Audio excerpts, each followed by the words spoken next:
BI dulu ya, Tat. Oke, monggo. Tapi kok pesertanya masih berapa ini? Nanti ketinggalan. Baru Ditunggu 20. 1 menit dulu, Us. Ya. Baru 27. 27 itu dikurangi Us Agus, Us Dati, Us Retno loh. Berarti 24. Baru 24 yang bergabung. Siap, tadi bisa tembus 60, Us. Nah, iya. Mungkin baru ke kamar mandi atau Ya, minum masih dulu cuci muka. atau cuci muka yang sudah mulai menampakkan kengantuannya. Rasyad, ngantuk nggak, Syad? Makan belum? Tadi bilangnya belum makan toh? Belum makan. Ya belum. Ya. Sambil menunggu temannya yang masih belum bergabung, buku reviewnya kalian buka dulu nggih untuk paket yang pertama bahasa Indonesia. Di halaman yang pertama juga. Materinya masih sama dengan yang kemarin nggih, yaitu tentang jenis paragraf. Cuma bedanya di sini tidak ada pilihan gandanya. Jadi kalian harus menuliskan jawabannya, tidak menyilang. Nanti di paket bahasa Indonesia jilid kedua ini, Ustazah soalnya tidak hanya pilihan ganda, ada yang tulis dulu, ada yang uraian, ada yang isian itu nggih. Biar kalian tidak lupa untuk menulis, karena Ustazah yakin bukan libur ya, PJJ yang sudah hampir 7 bulan ini aktivitas menulisnya masih terkurangi ya, tidak seperti di sekolah. Di sekolah kan mesti ada kegiatan menulisnya, tapi untuk PJJ itu kan jarang sekali, makanya tetap harus dilatih untuk menulis gitu ya. Berapa, Tat? Baru 34, Us. Ya, 1 menit lagi. Sambil ngecek jawaban, dari nomor 1 sampai dengan nomor 5 sudah betul atau belum. Jenis paragrafnya sesuai dengan ciri-ciri yang ada di buku BBD kemarin apa enggak. Atau mungkin ada yang belum dikerjakan dulu. Daripada nanti ditanya, terus jawabnya, aku belum, Us. Enggak tahu. Atau mungkin ada yang mau bertanya dulu, silahkan. Ada yang mau bertanya dulu tentang materi ini dulu, enggak apa-apa. Tentang jenis paragraf. Kemarin sudah Ustazah sampaikan, kalau hanya untuk menentukan itu insya Allah gampang. Jenis paragrafnya apa itu bisa ya. Cuma yang tingkat kesulitannya tinggi itu ketika kita harus menuliskan atau membuat paragraf ya berdasarkan jenisnya itu membutuhkan latihan. Jadi tidak instan, harus selalu berlatih. Itu dari segi menulisnya, belum tanda bacanya, huruf besar kecilnya, struktur kalimatnya. Nah, kalau pembelajaran normal di kelas itu biasanya ada kelas menulis itu setiap hari Jumat kalau nggak hari Kamis. Jadi tetap ada keterampilan menulisnya. Dan biasanya kakak kelas itu setelah lulus dari SDPK itu memiliki karya berupa buku ya. Jadi besok kalian juga harus seperti itu, harus siap-siap menulis karya nggih. Nanti bisa berbentuk karangan atau berbentuk puisi, nanti tergantung dari Ustazah mau ditampilkan dalam bentuk apa. Kalau angkatan yang kemarin 3 buku, ada pantun, ada buku cerita pendek, ada satu lagi buku tentang biografi diri masing-masing. Itu ya. Itu yang angkatan 16 ini besok saja ketika semester 2 nggih, nanti Ustazah sampaikan kita akan menghasilkan karya apa biar menjadi kenangan besok di setelah lulus dari SDPK. Oke. Siap-siap untuk membuat sebuah tulisan. Insya Allah sudah terasa ya kalian ada beberapa kali yang masuk di BK Media. Itu merupakan modal awal untuk menulis. Ya, saya juga baru dalam tahap belajar. Kita sama-sama belajar. Kita mulai ya, Tat. Berapa anak ini? 83, Us. 38 atau 83? Oh, 38 deh. Wale. 41. Ya, kita mulai saja nggih. Nanti yang belum bergabung biar melihat rekamannya atau bisa nanti bertanya ke Ustazah. Nanti waktunya tidak cukup ya, 2 kali sesi.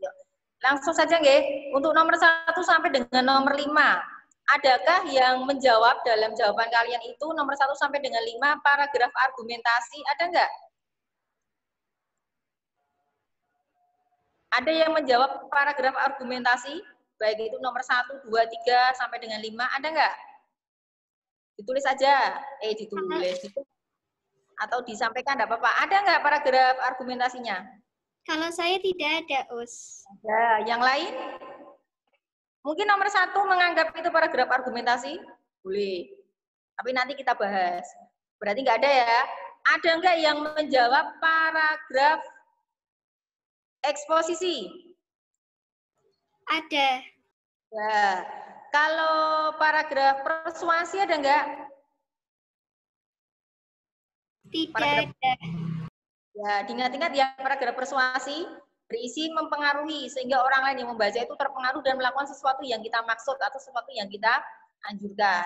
Paragraf narasi jelas ada ya.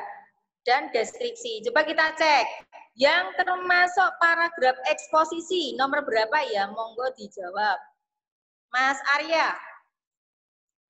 Paragraf eksposisimu nomor berapa, Mas? Halo Arya. Paragraf eksposisinya nomor berapa ini, Mas?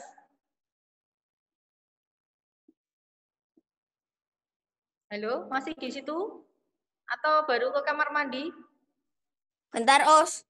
Oh, bentar. Dikerjakan belum? Belum. Belum. Lah kenapa kau belum dikerjakan? Enggak apa-apa. Loh, kok nggak apa-apa? Ya apa-apa, no, belum dikerjakan kok. Tadi sudah diingatkan loh ya. Harusnya setelah hafalan itu masih ada waktu kalau sebelum melihat video itu dikerjakan dulu. Yang lain dulu aja, Mas Noval.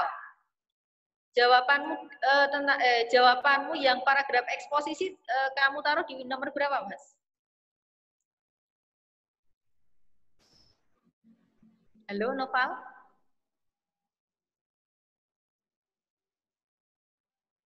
Halo, halo. Mendengarkan suaranya Ustazah? Ya udah, lewat dulu. Mas Vano, paragraf eksposisinya nomor berapa, Mas?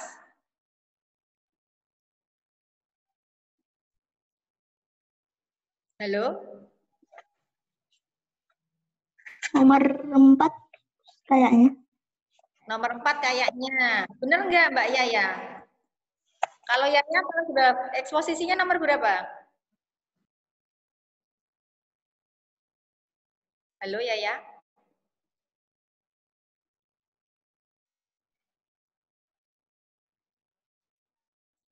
Halo Mbak Yaya? Mendengarkan suaranya Us? Lewat dulu. Adara. Kalau kamu Mbak Adara, paragraf eksposisinya nomor berapa? Nomor 4 juga. Nah, nomor 4 juga. Benar nggih? Nomor 4 itu merupakan jenis paragraf eksposisi berupa informasi dan fakta. Terus lanjut. Ustazah tanya Mbak Alia.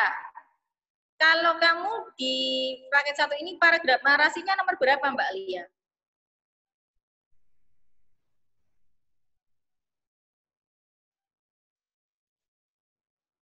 Halo Alia.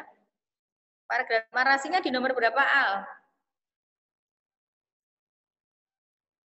Berarti masih ada nomor 1, nomor 2, nomor 3, dan nomor 5. Dari 4 nomor itu yang termasuk paragraf narasi nomor berapa? Sudah dikerjakan toh? Oh, lewat dulu. Mas Zulfikar. Ini videonya nggak on semua ini. Mas Zulfikar. Izin ke kamar mandi. Duh, siapa lagi itu izin ke kamar mandi? Mas Zulfikar, nomor berapa Mas yang termasuk paragraf narasi? Sudah dikerjakan kan? Halo, Zulfikar?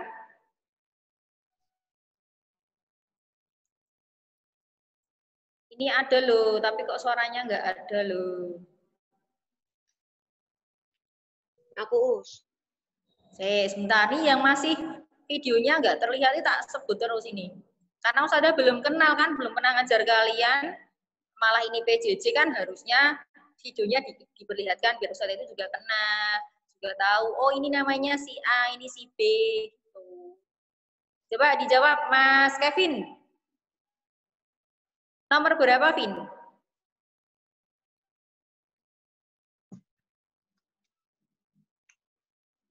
Halo? Apa suaranya Ustazah nggak terdengar ya? Masih terdengar ya? Masih, Us. Masih.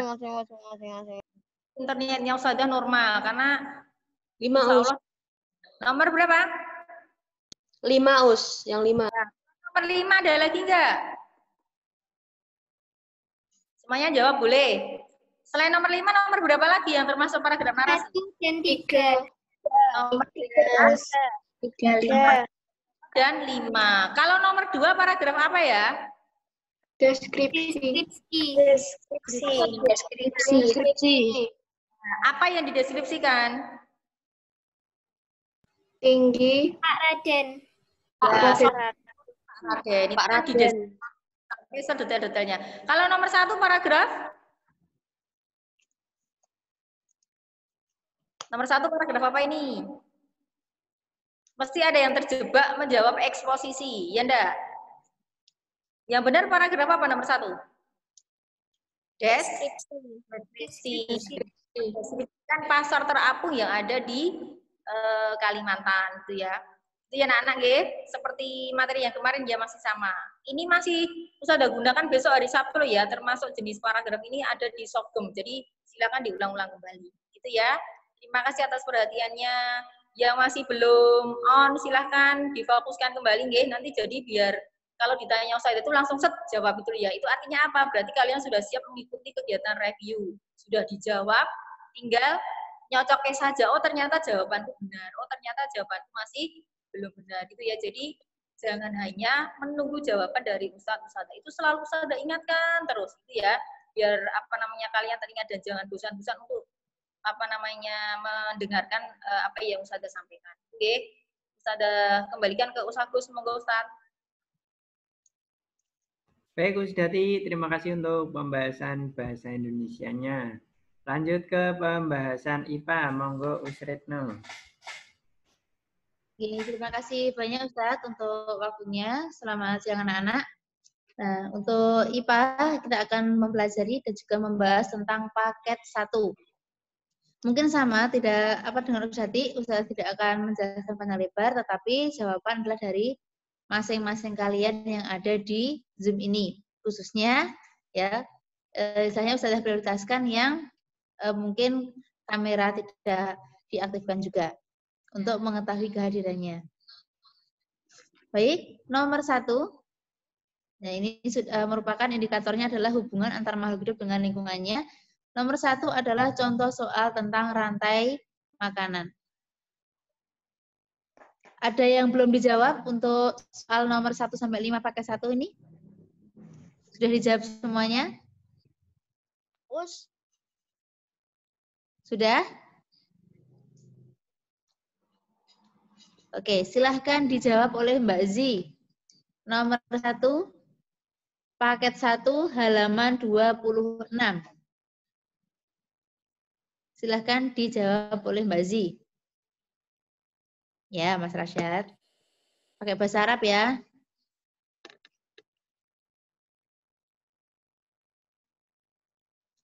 Silahkan Mbak Zi. Bukalah pintu hatimu. Halo, Mbak Zi. Semua perjuanganku tertuju. Halo Mbak Zi. Oke, Mbak Zi belum ada ya. Mbak Adara. Tadi sudah dipanggil chatting ya, Mbak Adara. Silahkan nomor 1 jawabannya apa Mbak Adara? Nomor 1 ke aku C. C. Oke, kita simpan jawaban Mbak Adara. Mas Najib. Assalamualaikum Mas Najib. Mbak Adara menjawabnya C. Mungkin ada jawaban yang lain Mas Najib. Mas Najib jawabannya apa nomor 1?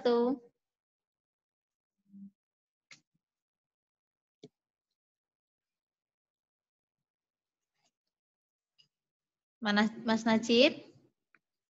C juga. C juga. Coba Mas Hanan. Terakhir nih Mas Hanan.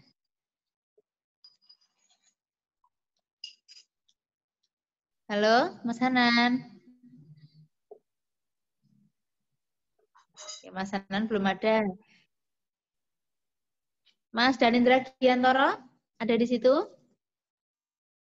Mbak Nabila C, oke. Mas Danindra Giantoro, ada? Us. Oke, Mas Danindra. Siapanya Pak Le? C. C. Kenapa kok C? Ya karena kalau ular itu kan dimakan sama elang. Ular dimakan sama elang. Berarti dimulainya dari nomor 2 dulu, nggih. Nomor 1 kenapa katak, bukan binatang yang lain? Mungkin musang? Atau mungkin laba-laba itu? Ada kan belakangnya juga serigala. Memungkinkan enggak untuk ekosistem tersebut?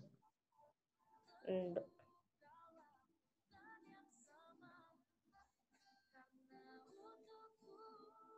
Yakin berarti ya jawabannya C? Ya. Ya, oke. Betul nggak jawabannya C untuk soal nomor 1. Mengapa? Karena di situ kita lihat bahwa ada tanaman itu bunga kupu-kupu ya, kupu termasuk serangga. Dan katak itu makanannya serangga. Kemudian katak bisa dimakan oleh ular, ular dimakan oleh elang. Baik, soal nomor 2 ini adalah soal aplikasi. Tanaman padi Pak Susilo terserang hama tikus. Hama tersebut merusak tanaman padi dengan memakan biji padi yang siap dipanen. Permasalahan dari Pak Susilo dapat diatasi dengan menerapkan rantai makanan, yaitu, tolong Mbak Kania, mana yang bisa diterapkan oleh Pak Susilo agar tanaman padinya tidak habis dimakan tikus?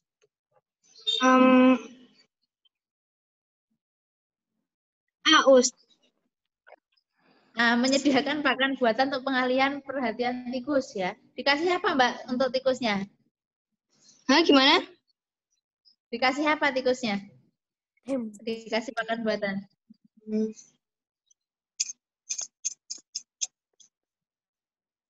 Nggak tahu sih, Us. Oke, Mas Tafta, coba Mas Tafta. Ini hubungannya kata kuncinya ada pada rantai makanan. Jadi menerapkan rantai makanan.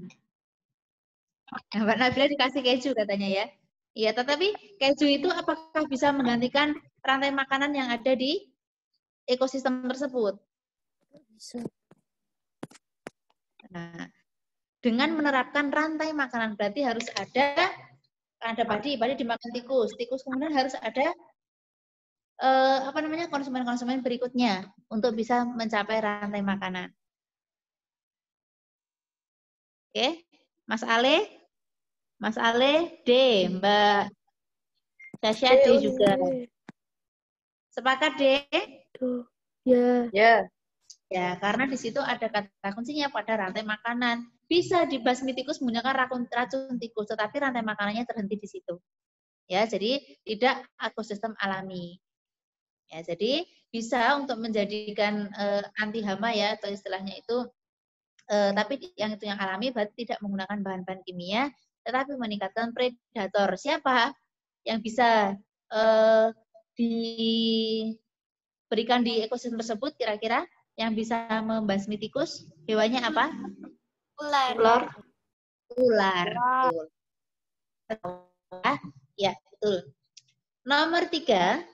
Bu Siti menanam tanaman sirih dengan cara mendekatkan dengan pohon mangga, sehingga tanaman sirih dapat melihat pohon yang dekatnya. Tindakan yang dilakukan Bu Siti tersebut menunjukkan bahwa antara tanaman sirih dengan pohon mangga terjadi hubungan apa? Siapa ya ini yang mau menjawab? Hubungannya baik-baik saja apa tidak antara tanaman sirih dengan pohon mangga? Siapa ya yang belum pernah? Siapa Us? Simbiosis mutualisme. Mutualisme, coba kita ambil dulu. Coba Mbak Keisha. Mbak Keisha apa, Dok? Tadi simbiosis mutualisme Mas Rehan ya? Mbak Keisha? Iya, Us. Kira-kira Mbak, apa yang tepat untuk hubungan antara sirih dengan pohon mangga? Oh, Mas Ale tadi. Yang C, Hubungannya Us. bagaimana? Yang C, siapa ini? Mutualisme.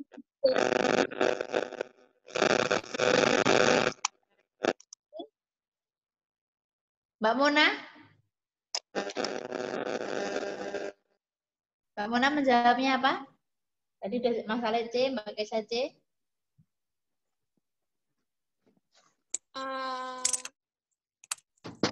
Aku nggak tahu sih, Us.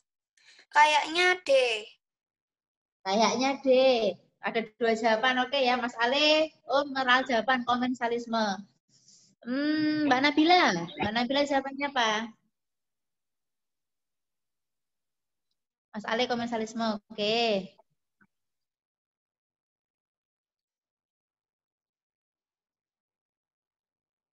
Komensalisme, Us. Komensalisme, oke. Kenapa kok komensalisme? Mbak Nabila, mungkin nanti bisa dibantu oleh Mas jawabannya. Kenapa kok bisa komensalisme? Sirih dapat apa? Kemudian mangga juga bagaimana? Kok bisa menjawabnya komensalisme? Sirih mendapat keuntungan dan mangga tidak dirugikan. Oke, tanaman sirih mendapatkan keuntungan, sedangkan mangga tidak dirugikan. Tidak diuntungkan maupun tidak dirugikan. Sepakat Mbak Nabila dengan jawabannya Mas Ale? Iya. Iya, betul nggih. Jadi, komensalisme itu adalah hubungan antara dua makhluk hidup di mana yang satu diuntungkan tetapi yang satu tidak mempermasalahkan atau tidak diuntungkan maupun tidak dirugikan. Tuh, betul nggih, simbiosis-nya komensalisme. Selain tanaman sirih yang bisa bersimbiosis komensalisme apa saja Mas Adnarangga?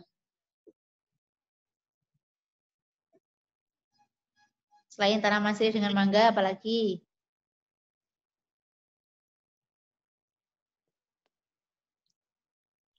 Lupa, Us. Lupa. Apalagi kira-kira? Oh, udah pernah belajar. Memang makanya kenapa harus kita ulang-ulang lagi. Antara tanaman paku. Tanaman paku, terus apa lagi? Remora. Ikan remora dengan hiu. Hiu, betul. Apalagi? Yang dari timun laut. Iya. Kemudian apa lagi? Anggrek, pohon anggrek. Iya, anggrek dengan tanaman inang. Bisa pohon mangga, bisa pohon-pohon yang lain. Sama ya. daun. Betul. Apa ini? Tatak sama daun. Oke. Itu ya. Jadi, betul. Oke. Jadi ada tanaman paku dengan pohon, kemudian ada tanaman sirih tadi, ada tanaman anggrek dengan pohon. Itu tanamannya dapat tempat tinggal. Tetapi tanamannya, inangnya tidak apa-apa. Tidak dirugikan maupun tidak diuntungkan. Nomor 4. Pada ekosistem kebun terdapat tanaman bayam, ulat daun, dan ayam. Pada suatu hari, kawanan musang datang sebagai predator. Jelaskan bentuk rantai makanan terjadi dan perubahan populasi pada ekosistem kebun tersebut setelah kedatangan musang sebagai konsumen puncak. Adakah yang bisa menjelaskan? Sekarang yang pertama, bentuk rantai makanannya dimulai dari apa? Konsumen puncaknya siapa? Konsumen 1, 2 siapa? Coba Mbak Almira.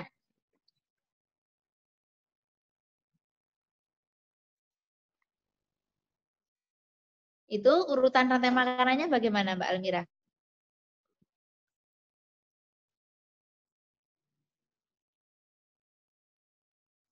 Dimulai dari? Halo Mbak Almira?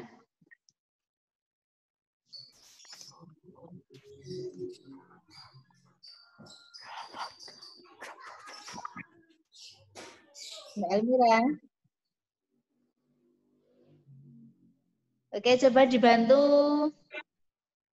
Mbak Altaira. Mas Ale semangat sekali, nggih saya. Sebentar Mas Ale, yang lainnya dulu. Mas Ale sudah banyak sekali menurutnya. Mbak Altaira. Bentuk rantai makanannya apa saja, dimulai dari apa? Tumbuhan. Tumbuhannya? Tumbuhan apa itu? Bayam. Terus? Ulat. Ulat. Ayam. Ayam. Itu sebelum ada predator. Setelah ada predator. Terima kasih Mbak Elmira sudah menjawab juga. Sama guys, siapa dengan Mbak Alta. Setelah ada predator, rantai makanannya jadi bagaimana, Nak?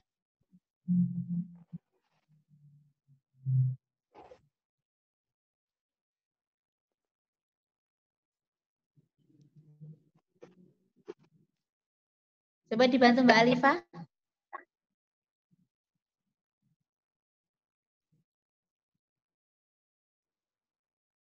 Mbak Alifa. Belum Us yang ini. Tapi sudah ada BBD-nya, Dok? Sudah ada bukunya, buku reviewnya? Oke, ini diwakili Mas Akmal ya. Ini dari Mas Akmal. Konsumen 1 bayam, konsumen 2 ulat daun, konsumen 3 ayam, konsumen 4 musang. Coba ada ralat nggak ini? Iya, bayam perannya sebagai apa bayam? Produsen. Nah, bayam itu sebagai apa, Nak? Produsen, betul. Guys. Jadi produsennya adalah bayam. Kemudian konsumen satunya adalah ulat daun, konsumen 2-nya ayam, konsumen 3-nya musang. Nah, tadi kan ayam makan ulat, ulat makan bayam. Ketika musang datang, bagaimana populasi antar hewan itu? Mana yang berkurang, mana yang bertambah ketika musang datang? Populasi ulatnya bertambah, bayamnya berkurang karena Ya. karena musangnya memakan ayamnya, ayamnya nggak punya ulatnya nggak ada yang bisa menghentikan karena ayamnya udah hilang. Iya, betul ya, betul ya. Itu juga rantai makanannya cuma satu baris saja, nggih. Tapi kan apa namanya? Itu dari rantai makanan, betul, musang memakan ayam sehingga ulatnya nggak punya predator, ya. Sehingga ulatnya berkembang biak dengan banyak, akibatnya ketidakseimbangan ekosistem. Ya, tapi sekarang yang makan ayam bukan hanya musang ya, tetapi Manusia. siapa? Kita juga, ya. Oke, tadi Mbak Nabila terima kasih sudah menjawab, tapi diralat ya Nak ya. Bayam itu bukan konsumen satu, tetapi bayam adalah produsen. Iya, karena tumbuhan. Ya, kenapa kok produsen? Karena dia bisa menghasilkan makanan sendiri dengan cara fotosintesis. Nomor 5, mudah sekali ini Mas Arya. Halo Mas Arya. Nomor 5, Le. Itu simbiosisnya apa bisa dijelaskan? Apa ya?